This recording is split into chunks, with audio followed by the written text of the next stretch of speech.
Alrighty, guys, we're back for another episode of the podcast, episode 10. Today I'm joined with Tyler. What's up, team? And we're joined by a very special guest in Elias, Wright, the owner or co-owner of Iron Strength Power and Performance in Cairns. By far the best powerlifting gym, by far the best gym in Cairns, but probably one of the best gyms in Queensland as well, if not Australia. So welcome, Elias. G'day, guys. How are you? Fantastic.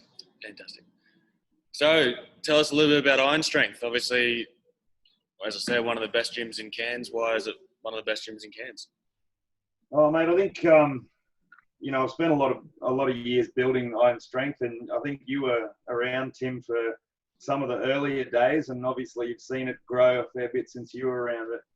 I think it's been it grew out of a bit of a need in Cairns. Nobody really knew what strength training or powerlifting was all about when I started about 5.5 years ago. And so, really at the time there was just a lot of bodybuilding gyms around. That was the main kind of thing that was happening. Yep. And so we needed somewhere to train, and so we decided to open a gym in a space that we could do that. Yeah, mate. And it's just gone crazy from there. I mean, everyone, I suppose, thought we were a bit crazy when we first opened or first had the idea of opening Iron Strength, because nobody knew what it was. They're like, what's this guy doing? Yeah. And I probably thought it was a bit risky as well at the time, but it turns out it was a pretty good idea. So your gym, you guys focus mostly on powerlifting, strongman as well, and I see there's a few guys in there now doing Olympic weightlifting. Can you give us a little bit of a rundown of what powerlifting is, and I guess even strongman? Just a quick little rundown for those that don't know. Oh, look, powerlifting is obviously we focus on strength sports. So, yeah, like you said, powerlifting, strongman, a little bit of Olympic weightlifting. I don't personally specialise in weightlifting myself, but powerlifting and strongman certainly. Powerlifting is obviously it's basically a sport that tests your maximal strength. So you got 3 lifts: your squat, your bench press, and your deadlift, and you got to work up to the best possible lift that you can do on the day. And so you get 3 attempts at each one in the competition, and all of that goes towards a total. So you combine the weight on your squat, your bench press, and your deadlift to get a total, and that's how we gauge powerlifting competitions. Yeah, mate. And have you found, or did you expect, I guess, how popular powerlifting is in your gym? Did you expect it to get as popular as it has been, or what was it like in the early days compared to now? Mate, it kind of shocked me in the early days to start with, but now it's ridiculous. I mean, when we first opened, we did a little push-pull comp in 2014. That was our first ever competition that we attempted to run. We were borrowing equipment from a local commercial gym called Club One, and we had a great time. It was really good. We got 25 people into that competition. That was the first thing we ever did. We did almost no advertising. It was just a bit of word of mouth spread around, and all of a sudden we had 25 people competing. So it was a bit wild. And moving from there, we've held, the Australian Masters Championships with 120 plus athletes over a couple of days. And the comp that we've got coming up in September is sold out to 50 people, weeks in advance. Yeah. So it's gone crazy, and all of our comps sell out. Like, I don't think we've had a comp in the last 5 years that hasn't sold out to the maximum number that we've opened it to. So I think it's a pretty, excuse us while the truck drives past. It's a pretty common thing with powerlifting. Like, there's that stigma associated with it. It's the big, sweaty, hairy guys. Boss, you might be big and hairy, and you're a little bit sweaty as well, being in Cairns. But it's not that intimidating environment that I guess is usually associated with powerlifting, and that's something that really shocked me. Obviously, when I moved to Cairns in 2016 or something, whatever it was, 2017, I had been training powerlifting myself in a commercial gym here on the Gold Coast, and moved to Cairns. And I remember the first session I did was deadlifting, and I walked in and you stood there and you watched me deadlift, and I thought I was pretty good, but you're like, nah, you're pretty shit. Didn't say it in those words, but I knew very, very quickly that I was in the right place to be if I wanted to get stronger. And from that day forward, I just fell in love with powerlifting whilst I was in Cairns. Yeah, look, I think, like you mentioned, that stigma that's attached to it.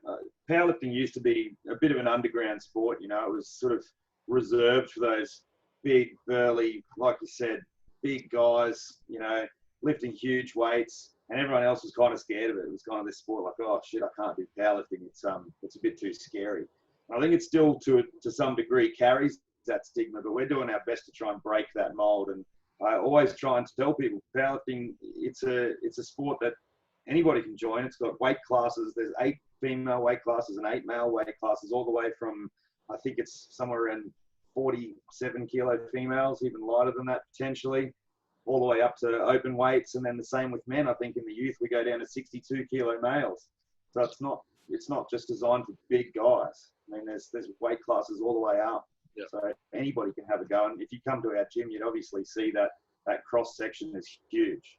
Yeah. And in fact, probably the smallest population is the big guys. Yeah. I think in the competition that we got coming up, the 77s is quite possibly the biggest male weight class. So it's definitely no longer that way of the big guys, the strongest in the room. Quite often at the moment, the smaller guys actually the strongest in the room. That's right, and quite shockingly, I mean, you look around, you see a guy, and you think, oh yeah, he looks like he lifts some weights, but then you see him lift, and you're like, wow, 77 kilo guy just pulling big numbers, and then you see a 120 kilo guy over the room, sort of going, oh shit. I guess still in that same line, like, what are some of the biggest or even most impressive lifts that you've had at Iron Strength? Well, just last night, actually, it was pretty impressive. We had a bloke called Gus Cook from Brisbane. Used to run a gym called, actually, I can't remember the name of it right now, but he used to have a gym in Brisbane, in Fortitude Valley. But he just came in last night. He's on holiday here in Palm Cove for a couple of nights, and just did a casual 325 kilo double on the squat, which was impressive. That's unreal. I think it was a bit of a treat for some of our guys up here. You know, we've up in Cairns, we're not, I guess, at that kind of really high national level where we've got lots of record-breaking lifters. So it's good to see some big numbers coming down every now and again. But in saying that, we've seen some pretty good lifts. I mean, Cairns is a transient kind of tourist location, so we often get some guys traveling from overseas, and we've seen some world champions actually come through the doors and pull some really big numbers. Yeah. I can't remember that. I think it was 295. There was a young guy. He must have been in the 69 kilo class. Wow. And he came in and pulled a 295 kilo deadlift, and everyone was like, what just happened? It's unbelievable. See, to you and I, like, that's really impressive. But then to the average gym goer, that's like incomprehensible. Yes. Man, I can't even really comprehend it. I mean, the guy's like half my size and he's outlifted me, you know? Yeah. But I mean, crazy. Like the average gym goer, they think, 100 kilo bench press is massive. Then if you look at a gym like yourselves, probably 90% of the gym could bench press 100 kilos. Oh, absolutely. Yeah. Probably. Yeah. Even the lightest weight classes, I guess, are kind of in that range. I think the other really cool thing at the moment, especially with powerlifting, just sport in general, is the more participation in female athletes as well as the junior athletes. How many females do you have competing in this next comp coming up? I actually haven't done the figures yet, but generally speaking, I could tell you over the last 5 years in all of the competitions that we've run, it's almost been a 50-50 split every time. Yeah. It's really quite popular with the girls as well. Yeah. So I'm not sure about this next comp, but I'm fairly sure it'll be pretty close call again. Yeah. And I would say averaging about 50-50 the whole way through for the last 5.5 years, which is pretty amazing. And our gym membership almost reflects that as well. There's a few more guys, but it's fairly close. Yeah. I remember, I think it was like my second comp, maybe, there was a hell of a lot more females than males. And I remember getting there a little bit earlier before I lifted and just watching the females lift, and I was blown away by every single one of them, all the way from the younger girls all the way through to the older ladies. It was really impressive to see. Great female lifting going on. I mean, I think at this next comp we've got a young girl from Mariba, Kaylin. I don't know if you remember her when you were here. Yep. She's only 16 still, you know, but she's been lifting for a couple of years now, and she's smashing it. She came to the gym and did a 100 kilo squat for an easy triple the other day. So it's just, 16-year-old girl. Pretty exciting, inspiring, really, eh? Yeah. So tell us a little bit about your strongman guys as well. Do you have many guys that compete exclusively in strongman, or They kind of there are a couple in the gym. Strongman's a bit of a funny sport. I suppose it's tough. It's tough physically. It's really tough mentally. If you're not kind of bruised and battered and bleeding by the end of a strongman session, then you probably haven't done quite enough work. But so for that reason, a lot of people kind of avoid it. It looks a little bit scary. It's probably more dangerous as far as your injury rates are higher with strongman. I've personally experienced that over the years. Yeah. So we don't get a lot of people that are kind of dedicated to strongman, but there are a number of guys in the gym that are really right into it. But I would say the number I could count on one hand. Crazy. And then you've got those people that just come down the back and dabble. It does look a bit barbaric, the old strongman. it is, and it can be. And look. I mean, I've done a few major injuries, playing around the strongman area, and it can be fairly brutal sport. But look, I think it's far more exciting than powerlifting. It's a lot more fun to train, but at the same time, it carries a lot higher risk. So you kind of got to weigh up your. I remember you telling me, I think you lifted a motorbike above your head, and that's how you hurt your back or something. Yeah, I did. Overhead pressed a motorbike. It just had a demonstration for Cairns Honda one day at I think it was called the Big Boys Toys Expo, and they had a stand there, and they're like, a few people were G'ing me up, and I picked up a little Mini, and I was like, oh, this is easy, whatever. And then they said, all right, let's pick up a real bike. I said, okay, I'll give it a crack. And I pressed it, and as I did, the handlebar kind of swung around and twisted me mid-press, and yeah, that hurt me for about 18 months. Do you guys still have that driveway up the side there for your truck pulls and tyre flips? Oh, yeah, absolutely. We've got a nice big long driveway now. It's probably about 80 metres long, which is good, so we can do heaps of good stuff out there. So how does the programming work at your guys' gym? I know when I was there, when you're back at the smaller location, there was obviously fewer members, and like a large percentage of the members all run off your own programming. How do you find that? Look, programming's tough, especially when you're programming for sheer volumes of people like I have currently. I mean, it's all lovely to say that we do customized programs for each individual person, all that kind of stuff. But the reality of the situation is when you program for 150 people, it's almost impossible to do that without charging extortionate amounts of money for it. So I run, I've built a number of templates over the years, and for various purposes. Some of my stuff, most of my stuff is based on just really simple linear progression, which I tend to stick to. At the beginning, super basic.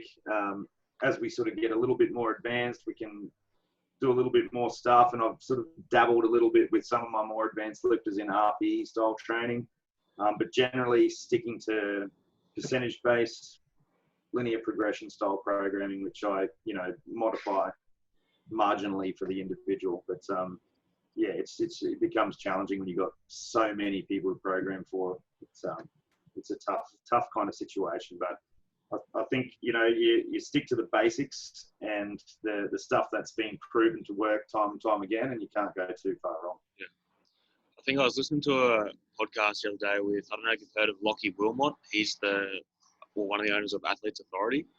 He was with the GWS Giants for a little bit as well. And he was talking about how you don't necessarily have, as much as we'd love to do it, is individualize every single one's program. You don't have to do that to get really good results, particularly if everyone's trained in the same environment where you're watching over them. You're able to, I guess you've been coaching long enough now and you've seen enough lifters in your time, you're able to adjust your coaching or adjust the program, on the fly. And if you see if someone's struggling one day with one lift, you might say, all right, instead of a back squat today, you might just do a goblet squat. Or instead of 100%. Instead of doing this volume, you do this volume. You know what I mean? So that's where, even here with our guys at the moment, I might have, some days I might have 15 guys in the gym in an hour session. Sometimes I might have 4, and they could be different each session, every day. So it's really hard for me to individualize a program or a session, based on who's there. So I kind of just have that framework and then adjust as we go. Absolutely. Similar to yourself, I imagine. So. Yeah, I mean, that's basically how I do it. I mean, like I said, I've created a series of templates for varying purposes over the years. and I'll use that base template. I might make some minor modifications for the individual if necessary.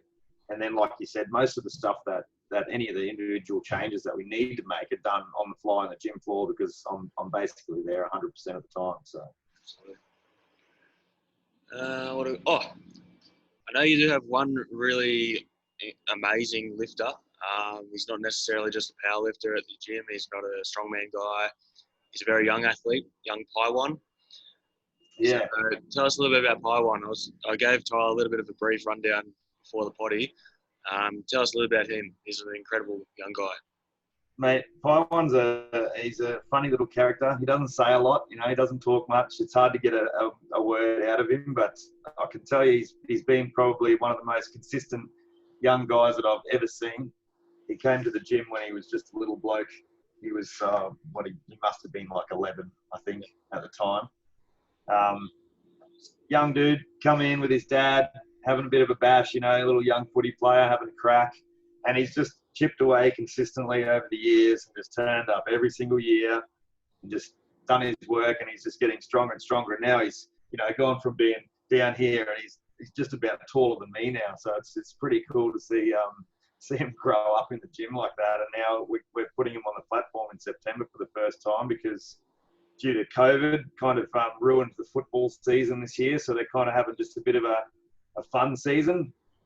So I thought, why not take the opportunity instead of going crazy with the footy this year? We'll do a little bit extra strength work and get him on the platform. Absolutely. Still got plenty of time to make footy. Why not spend this time to get strong? Oh, absolutely. So what are your, plans for the future of Iron Strength? Are you looking at maybe like expanding to a new facility again? I know Jax won't be too keen on that. Yeah, look, I've jokingly thrown the idea around, but yeah, Jax is probably not super keen on it. The shed down the back of us actually came available post COVID, so I thought about punching a hole in the wall and just keep on going. But obviously, with the gym shut down for 3 months and everything like that, any plans that we did have to kind of expand have had to be put on the back burner a little bit. In saying that, I did a lot of work during the break. We built some new equipment. We changed the gym around and made some really good changes in the gym. So the setup is awesome now. Oh, absolutely.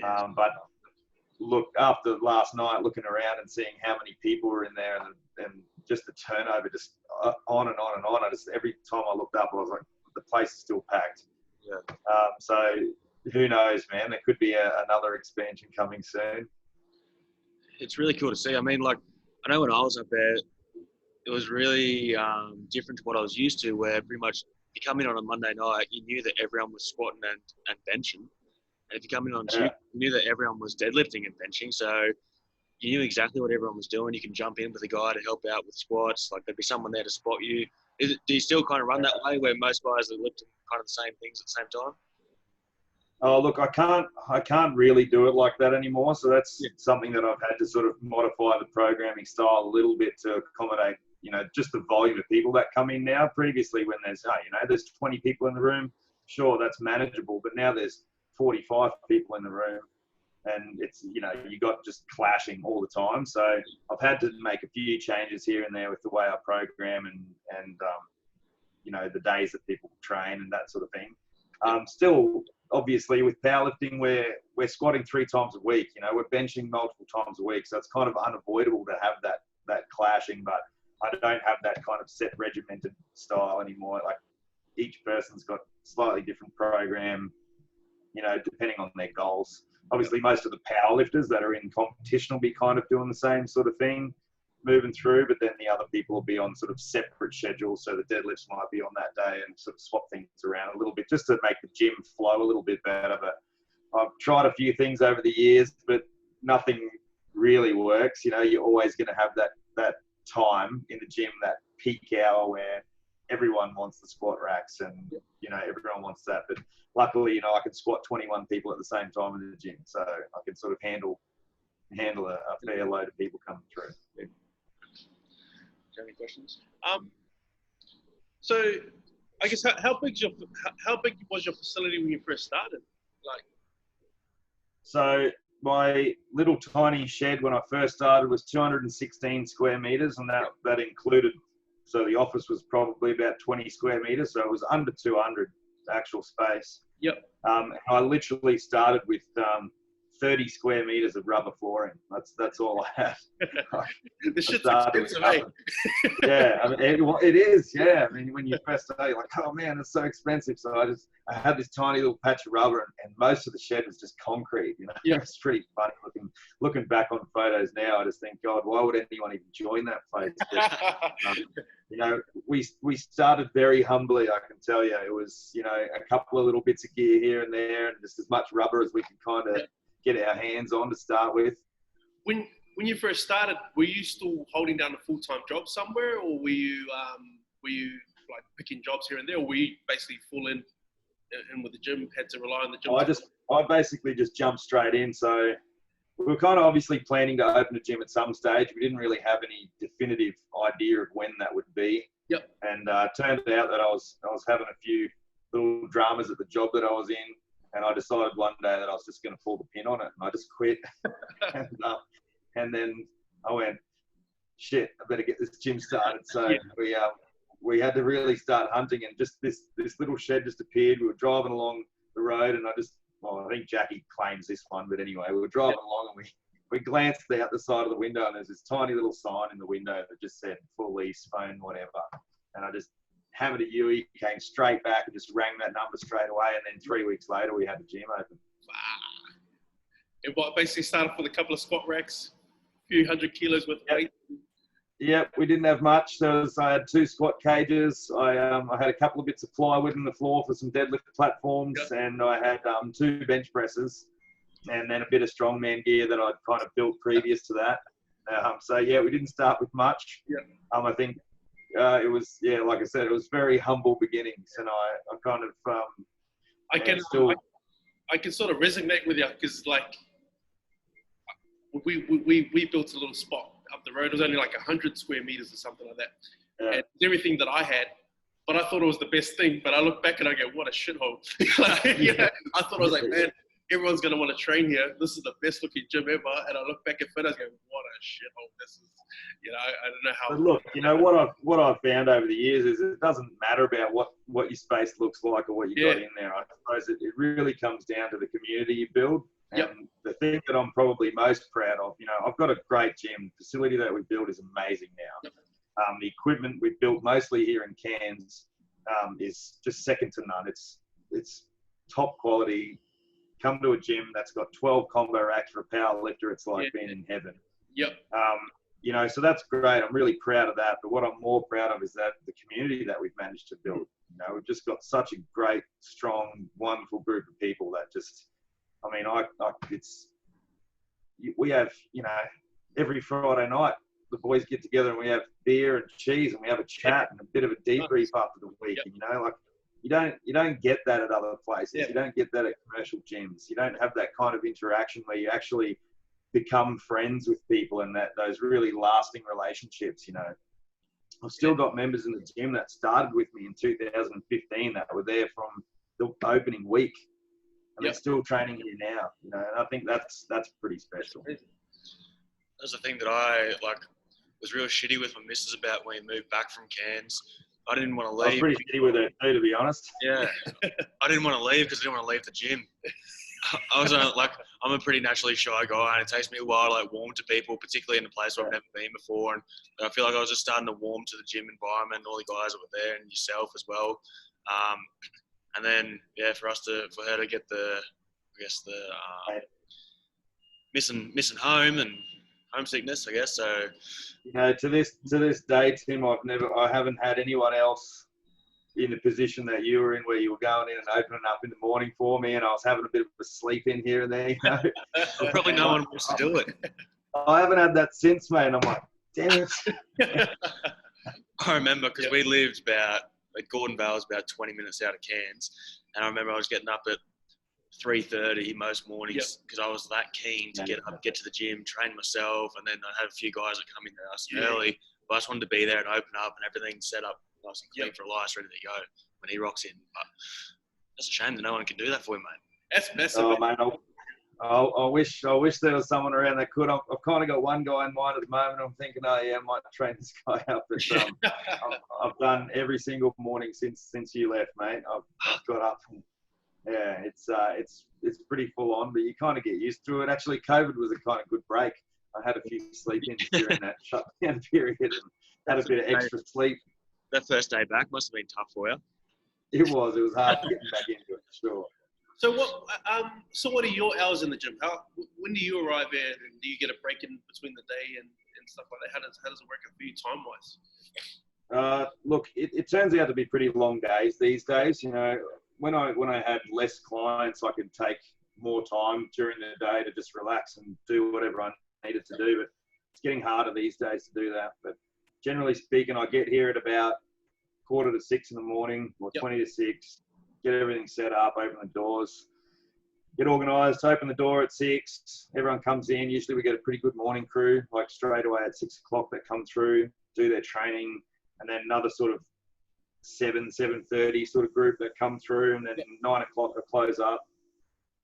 Generally, if I'm not doing personal training sessions or whatever, I'm doing programming or some other kind of office work that I need to do, and then doing my best to keep up with social media, which I'm very bad at, but I try my best.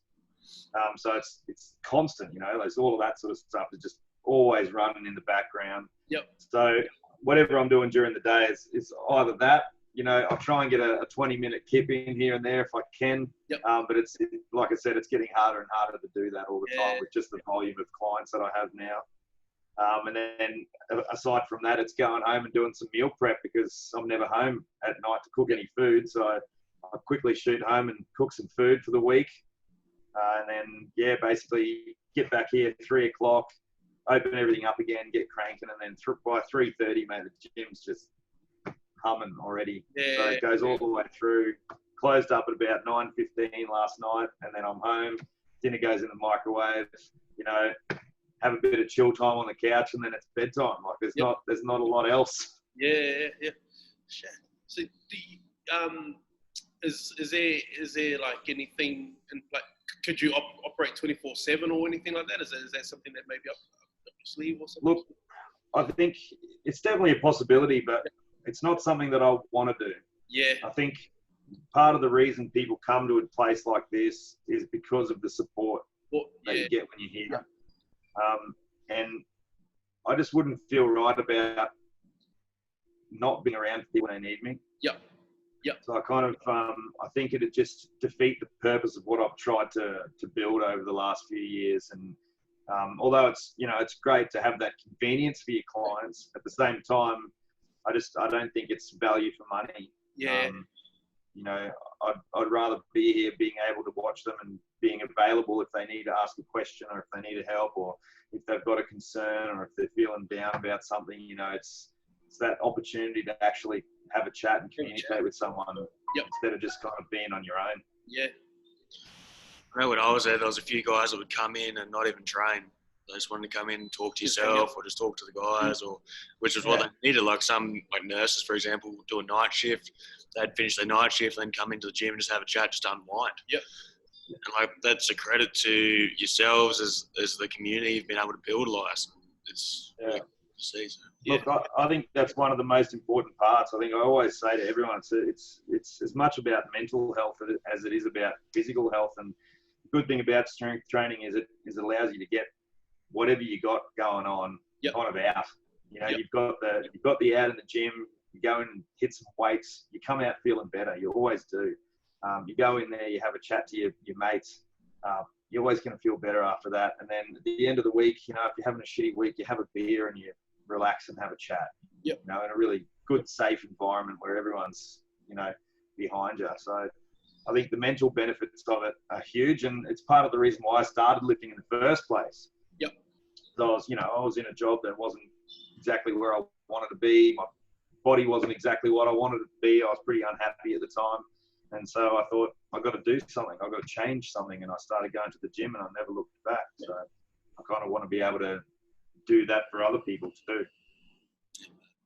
How do you juggle wearing your coaching hat and wearing your business owner's hat. Like they would have taken a bit to get it to adjust to and stuff like that. Like, luckily for me, I've got a pretty amazing partner who looks after most of the business side of things.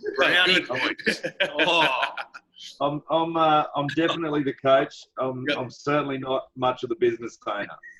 Like if it was just me running the show, mate, the place would look very different. I can tell you. It wouldn't be clean. That's for sure. It wouldn't be clean. Look, I'm a little bit OCD still. I do like to clean up and make sure the place is tidy. But Jackie is obviously a bit next level. You probably have all the powerlifting gear you want and no money in the account. That's probably what will happen. Well, that's right. That's the other thing. I'd be broke. That's the problem. All the plates and everything. We're kind of lucky enough to have, a really good balance between the two. Yeah. I've got that personality, the dealing with people really well down pat. I'm sort of half a therapist these days as well as a coach. But I got that down and I'm really good at that. And I love that dealing with people side of things. And obviously Jackie comes from an accountancy background, so she's got the business side of things totally covered. And I wouldn't have a clue. I don't even know what's in the bank. I don't even look at it. I just say, "Oh, do you reckon we can afford this month?" And she says yes or no, and that's it. No, that's the way. That's awesome. Did you have any questions for us, Elias? Yeah, I mean, what are you guys doing down there? Doing a bit of everything at the moment. So primarily we're working with junior athletes. Mostly at the moment we mostly have rugby league guys. So we have 3 different age groups that come through. We got an age 7 to 11, which is our rookies program. We have a junior high school group, which is 12 to 14, and then obviously your senior high school group, so years 11 to 12. Pretty small group at the moment, but we're slowly growing. It's obviously very specific to rugby league as a sport, but we do have a few other sports that are coming in at the moment. We got a guy that does an MMA kickboxing training as well, and Jamie. So we're kind of expanding in that realm as well. I don't know if you can see behind us there. Oh, that's a little bit of a boxing setup we got going on. The matting, and then obviously behind the screen here we got the gym. Couple of racks, couple of bars, couple of plates, just the simple stuff at the moment. So yeah, and we places mainly engaged to work with a lot of youngsters. So we aim it to your 12 years and above. That's sort of what we're here for. Use it as a place to just engage them. We use strength and conditioning or fight training just to keep these guys off the street. And we just happen to have some really good coaches who love doing what they do. That's our aim. We're running a couple of pilot programs into a school starting in the next couple of weeks. So mainly aim for young athletes or young people in general.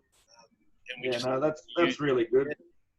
I think there's definitely a need for that around. I mean, I don't see anything like that here in Cairns. Yep.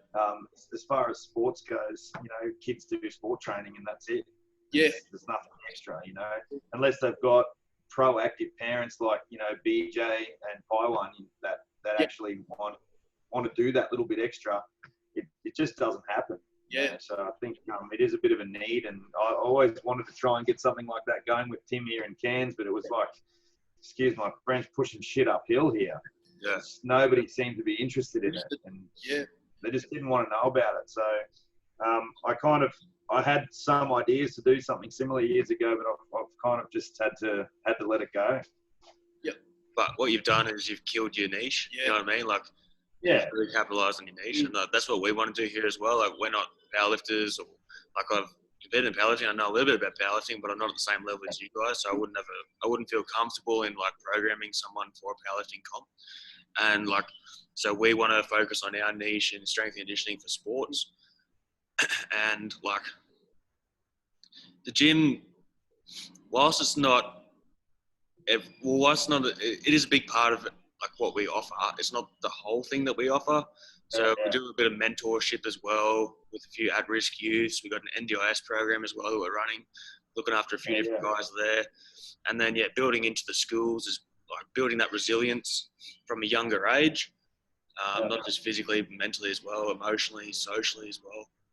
It's something, basically, when I explain it to people, I basically say we're a mentoring organization that happens to use strength and conditioning, fight training, and programming, and youth at-risk youth programming. Perfect description, mate.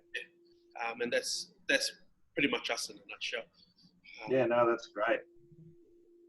Yes, I always thought that something like that would be really great here in Cairns, but it was just it just became too hard, and then I'm only one person, so it was really difficult to kind of juggle everything that was going on. And I was kind of excited when Tim moved to Cairns, because I thought, all right, this could be the way in. We've got a little entryway into the sport thing now, and then I'll dragged him away. Do some fly out work for you, mate. That's it. You might have to. Yeah, that's fine. I'll do that. See, I think, like what we offer here, we had a few new guys come into the gym last night, and they're like, "Oh, how much do you charge per week? Like, we're signing up, we're joining this. We want to leave our commercial gym membership that we have now. We're coming here." I said, well, that's exactly what we're trying to offer. Like, a lot of people waste a lot of time in a commercial gym. They might do a couple set of bicep curls and a couple chest flies and piss off and go home. If they spent half of the amount of time, like our session last night went for 40 minutes. Those guys got more out of 40 minutes than they did in 2 hours that they would at a commercial gym.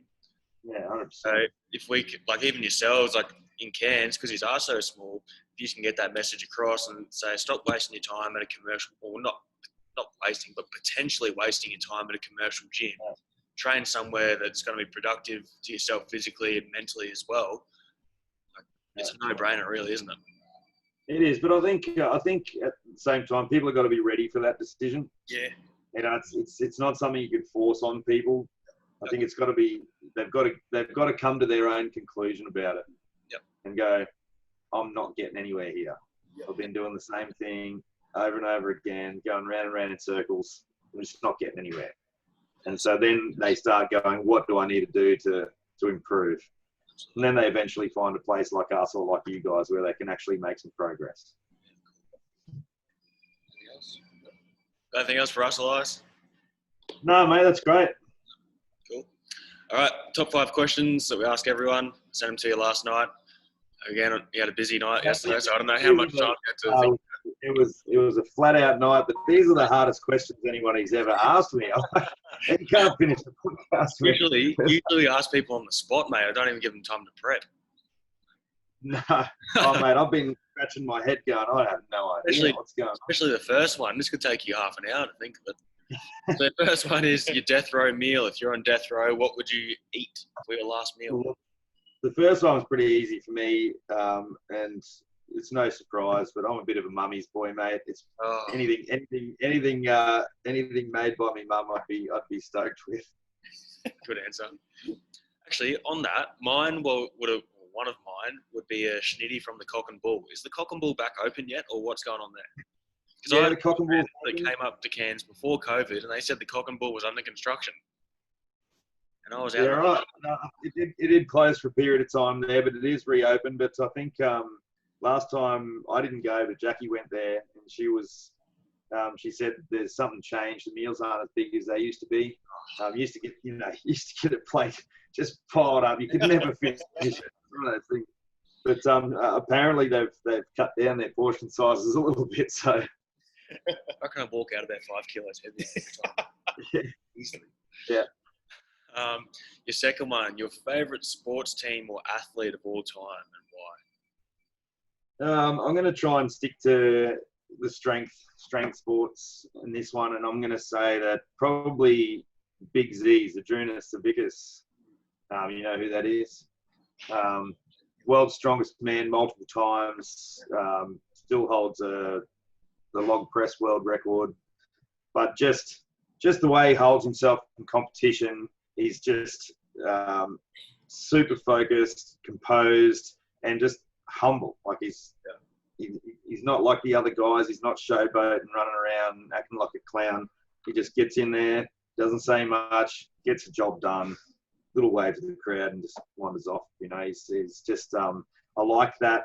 I've always tried to train my athletes in a similar way. It's more about focus and control rather than, getting overstimulated and getting out of control and kind of using, I think, in a lot of strength sports, a lot of people see that anger and that kind of, that really kind of aggressive arousal going on, whereas I don't particularly like that style. And like Big Z just proves that you just keep you cool, keep you calm, get focused on the job. Obviously, there's still a level of arousal there, but you've got it under control. Yeah, don't carry on. Just kind of going in like a raging bull. So yeah, I think he's probably my pick. Yeah, man. I think if you look at any professional in any sport, majority of your elite of the elite are in that same regard or have that same personality trait where they're not ego driven, they're not showing off, they're not carrying on like a pork chop. They're really controlled and humble with what they do, which makes them the best. And people don't see that because it doesn't appeal to Instagram. No, that's right. They want to see the fun stuff and the outrageous things. Yeah. Putting their head through a wall before they do a deadlift. yeah, that kind of stuff. Next one. If you could have dinner with any two people in the world, dead or alive, could be dinner, could be beer, could be coffee, who would it be? Probably beer, to be honest. But we'll start with beer. Look, this is a tough one. I've got a blank space here. I sort of had a bit of a chat with a couple of the guys in the gym and said, what do you guys think of this question? Because it was stumping me. But we came up with anything from talking to, a pharaoh about the pyramids and how they built them. I've had that one before. That'd be, like solving some of the world. Yeah. How did you guys actually do this? What's going on? Having a beer with another one of my members mentioned Ricky Gervais, and I thought that was pretty cool, actually. He's a classic. So it'd be interesting to sit down and have a beer with him. Nice. All right, next one. Bit of a deeper question for you. Yeah. You could go back in time and give a young Elias any words of advice. What would it be? I think more so than anything, just maybe don't be so concerned about what other people think about you.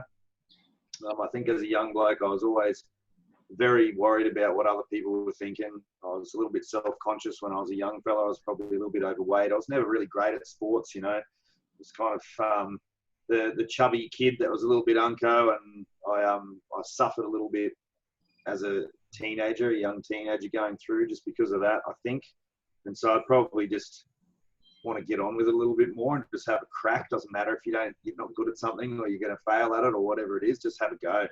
And I never did that. I always held myself back. So I never really got into sports, which I figure, I think is probably something that I regret a little bit, not getting a little bit more involved in team sports as a young bloke. But yeah, just don't worry about what other people think of you. Just have a go. It doesn't matter if you're amazing at it or not. Just have a crack. So that's one thing. Probably just enjoy yourself as much as possible. Just take every opportunity to have a good time. Life catches up on you really quickly. Before long you're going to be working 18 hours a day, and you're not going to be able to go out and do all the fun stuff that you used to be able to do. So just go out and have a bit of fun. And probably the last thing would be just to not flip that tire. the old tire that blew out the Achilles. Probably just avoid that. Oh, is it still on your Instagram, Elias? I have to find it and show Tyler. It is on my Instagram still. Yeah. You can hear his Achilles. Yeah. I remember seeing you the day after you did it, and you're like, "Oh, maybe it wasn't the day after." I think you might have messaged me, and I was opening the gym the next morning. He said, "Oh, I'm not coming in." I was like, "Oh, okay, something must be wrong." Yeah. He comes in hopping in a cast. Yeah, it was bad. That's definitely the biggest piece of advice. Everything else is fine up to this point. I don't regret much in my life, but that was, that could be easily avoidable. Absolutely. All right, last one. If a rapper or an artist could sing it a song or write a song about you, what would it be? Also, before you answer, Elias is also a very handy singer. Nice. Do you still Retired. retired now? Yeah, I'm retired now. Yeah, I'm sure you I did. Mate, you know what? Since I retired, it was probably in October last year, so it's been close to a year now. But since I retired, I haven't sung a thing. Like not even not even a little bit. Wow. Not even in the shower. I just, after 18 years of singing professionally, as a wedding singer and just in pubs and bars and whatnot over the years, 18 years is a long time to do something. And Maybe you're just taking a deload.